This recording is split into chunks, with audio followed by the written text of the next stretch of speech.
အားလုံးပဲ Merry Christmas ပါလို့နှုတ်ခွန်းဆက်သလိုက်ပါတယ်ဒီကနေ့ကျွန်တော်တို့တူရှိနေတာကတော့ကျွန်တော်တို့ chicken လေးစားရတဲ့ဆရာမျက်နှာဖြစ်ပါတယ်ဆရာ Merry Christmas ပါ Merry Christmas ဆရာကြီးကျေးဇူးတော်အားဖြင့်ပဲပြန်လည်ဆုံတွေ့ခွင့်ရတယ်ဆိုတော့ကျွန်တော်ဒီနေ့ဒီအစီအစဉ်เนาะကျွန်တော် Peace on Earth ကဘာမြေပေါ်ညီတက်ရဆိုတဲ့အစီအစဉ်လေးမှာဆရာစီကနေကျွန်တော်တို့ Christmas သတင်းစကားလေးတွေကြားဖို့လည်းမျှော်လင့်နေပြီးတော့ကျွန်တော်တို့မိကုန်းတချို့လည်းပြင်ဆင်ထားတာရှိတယ်ဆရာဒါလေးမိကုန်းပြုပါဆရာ ဟုတ်ကဲ့ပါ ဟုတ်ကဲ့ဆရာ ဟုတ်ကဲ့ဆရာမေးချင်တာလေးကတော့ Christmas မှာမိသားစုတွေကဘာကြောင့်အဆုံစည်းကြရလဲပေါ့နော်ဆရာအဲ့ဒါလေးကိုကျေးဇူးပြုပြီးတော့ဖြေကြားပေးပါဦးဟုတ်ကဲ့Christmas မှာကျွန်တော်တို့မိသားစုတွေပြန်ပြီးတော့ဆုံတွေ့တယ်ပေါ့နော်ဆုံတွေ့တယ်ဆိုတာကျွန်တော်တို့အဓိကတော့ဒီမိသားစုတွေရဲ့ချစ်ချင်းမေတ္တာနဲ့ဝမ်းမြောက်ပျော်ရွှင်ခြင်းပေါ့နော်ကျွန်တော် Christmas ဆိုရင်အဲ့ဒီအရသာလေးတစ်ခုရှိတယ်နော်ပျော်ရွှင်တဲ့အရာပေါ့နော်ပျော်ရွှင်တဲ့အရာဒါကလည်း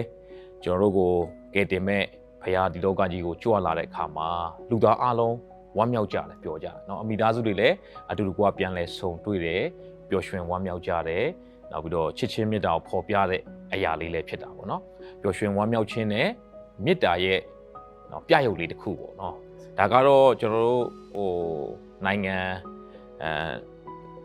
အနေထားအနေနဲ့တချို့ဟာတွေကွာခြားမှုတွေတော့ရှိမှာပေါ့เนาะတချို့လည်းပြန်ဆုံခြင်းနဲ့ဆုံလို့မရတဲ့သူတွေလည်းရှိတယ်เนาะတချို့လည်းမိသားစုရှိတယ်တချို့ကြတော့လည်းမိသားစုမရှိဘူးပေါ့နော်တချို့ဆိုရင်မွေးလာတဲ့ခါမှာမိခင်ဖခင်မမြင်ရတဲ့သူတွေလည်းရှိတာပေါ့နော်ဒါပေမဲ့ Christmas ကလူသားအားလုံးအတွက်ဖြစ်တယ်အဲ့တော့မိသားစုတွေနဲ့ပြန်ဆုံတွေ့ပြီးတော့ပျော်ရတဲ့အခွင့်ရှိတဲ့သူတွေရှိသလိုမိသားစုကဲ့သို့နှွေးထွေးတဲ့အတိုက်ဝိုင်းမှာပြန်ဆုံရတဲ့သူတွေလည်းရှိတယ်เนาะအဓိကတော့မေတ္တာရဲ့ပြရုပ်ဝမ်းမြောက်ခြင်းနေ့ရက်လေးတစ်ခုဖြစ်တာပေါ့ဟုတ်ကဲ့ဟုတ်ကဲ့ဆရာကျေးဇူးတင်တယ်ဆိုတော့နောက်ထပ်မိကုန်းလေးတစ်ခုကဘာလဲဆိုလို့ရှိရင်မိသားစုထဲမှာချစ်ချင်းမြတ်တာကိုပြဖို့ဘာတွေလိုအပ်လဲဘာတွေလုပ်ဖို့လိုအပ်လဲပေါ့နော်ပြီးရင်ဘယ်လိုတွေလုပ်ရမလဲပေါ့ဆရာမိသားစုထဲမှာဒီချစ်ချင်းမြတ်တာကိုပြတဲ့ခါမှာပေါ့နော်မိသားစုတစ်ခုနဲ့တစ်ခုကြီးပြင်းနေနောက်ပြီးတော့အသက်ရှင်တဲ့သူတို့ရဲ့နောက်ခံအခြေအနေ background တွေမတူကြဘူးဟုတ်ကဲ့ဆရာဟုတ်ကဲ့တချို့ကြတော့မြတ်တာကိုလက်တွေ့ပြတယ်ဥမာတယောက်နဲ့တယောက်ဖတ်ခြင်းအားဖြင့်နမ်းရှိုက်ခြင်းအားဖြင့်ပြတဲ့မိသားစုရှိသလိုတချို့ကြတော့တချို့အဖေတွေတချို့အမေတွေအထူးသဖြင့်တော့အဖခင်တွေပေါ့နော်အဲ့လိုမျိုးပြလိုက်ပြထားမရှိဘူးပေါ့နော်အဲ့ချိန်မှာသူတို့ချစ်ချင်းမြတ်တာကိုသူတို့တခြားနီးလန်းနဲ့ပြကြလက်ဆောင်လေးတွေဝယ်ပေးခြင်းအားဖြင့်နော်နီးလန်းအားဖြင့်ပြတယ်တချို့တွေဆိုရင်တော့ဂရုစိုက်ခြင်းအားဖြင့်သူကဘာလို့လဲဖြည့်ဆည်းပေးခြင်းလိုအပ်တာကိုဖြည့်ဆည်းအဲ့မြတ်တာကိုပြတဲ့ပုံစံမတူကြဘူးပေါ့နော်မိသားစုတစ်ခုနဲ့တစ်ခုမတူကြဘူးဒါပေမဲ့ကျွန်တော်တို့ကအဲ့ဒီချစ်ချင်းမေတ္တာကိုပေါ်ပြတဲ့နေရာမှာပေါ့နော်လူရဲ့မေတ္တာကအတ္တဆန်ပါတယ်လူရဲ့မေတ္တာကအတ္တဆန်တယ်ဒီနေ့ Christmas ဆိုတာကဖခင်ရဲ့မေတ္တာเนาะကျွန်တော်တို့ထင်ရှားတဲ့အချိန်ခါပဲပေါ့နော်ဒါကြောင့်မို့လူရဲ့မေတ္တာက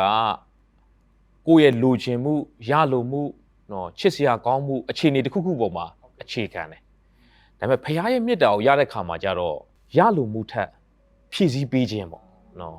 ဘာပေးဆက်ရမလဲဘာလုပ်ပေးရမလဲအဲ့တော့မေတ္တာကိုပြတဲ့အခါမှာအဲ့ဒီဖခင်မေတ္တာကိုတကယ်ခံစားရရင်မိသားစုမှာအဲ့ဒီမေတ္တာပေါ်လွင်ဖို့ရန်အတွက်ကျွန်တော်တို့ဟာ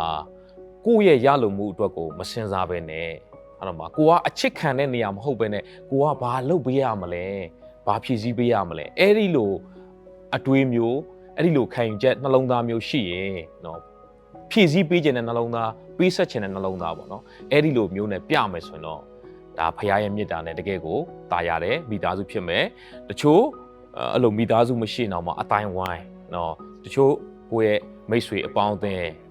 ကိုယ့်အတွက်မစင်စားတော့ငါဘာရမလဲငါ့ကိုလူတွေဘယ်လိုနှစ်သက်ရမလဲဆိုတာသူများကိုဘယ်လိုပေးဆက်ရမလဲဆိုတော့ပေးဆက်ခြင်းမေတ္တာပေါ့နော်အဲ့ဒီမေတ္တာကိုကျွန်တော်ကကိုယ်အတ္တပေါ်မှာအခြေမခံတော့ဘူးဒီနေ့ဖခင်သခင်ကတပါးရောသားတော်ကိုဒီလောကကိုပြီးသလိုနော်ကျွန်တော်တို့လည်းအဲ့ဒီပေးဆက်ခြင်းမေတ္တာကိုကိုယ့်အတွက်ကိုမစင်စားဘဲနဲ့မိသားစုအတွက်ဟလာအများအတွက်စဉ်းစားခြင်းအဖြစ်ပြသဖို့ရန်အတွက်ဟောပြလိုပါတယ်